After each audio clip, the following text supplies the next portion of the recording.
بص يا سيدي، لو انت هتبتدي مشروع جديد، اول خطوه تعملها ايه؟ اول خطوه تعملها ان انت هتشتري منتج. تمام، هتشتري منتج، هتبيع مثلا ملابس، هتبيع مستحضرات تجميل، هتبيع ادوات منزليه، بتبيع حاجه معينه. فجبت المنتج، اهم حاجه اول حاجه جبنا المنتج. تمام، بعد ما جبنا المنتج هنبتدي ان الناس تشوفه. هتشوفه ازاي؟ فلا اما تاخد ستور تعرض فيه، تاخد محل شارع رئيسي، محل شيك، محل يكون كويس، واجهته كويسة في شارع عمومي عشان الناس تشوفه وتبتدي تبيع. تمام، او هتبيعه على النت. فهنعمل ايه؟ هنكري بيج فيسبوك، انستجرام، هناخد كل الشانل بتاعت السوشيال ميديا وهنبتدي نحط المنتجات بتاعتنا عليه.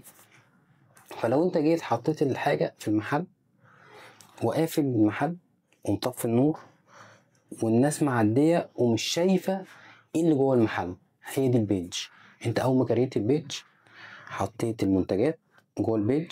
تمام، ورصتها رصة كويسة، جايب اسعار ممتازة، جايب خامات محترمة، ومستني ان الناس تخش تشوف جوه المحل المقفول ده في ايه. الناس اصلا معدية مش عارفة ان المحل ده اتفتح. علشان البيج دي تشتغل والمحل ده يشتغل والناس تشوفه، نبتدي نرفع الباب كده وننور النور والناس تبص تشوف ايه اللي جواه. دي الادز. هتبتدي تعمل كامبين.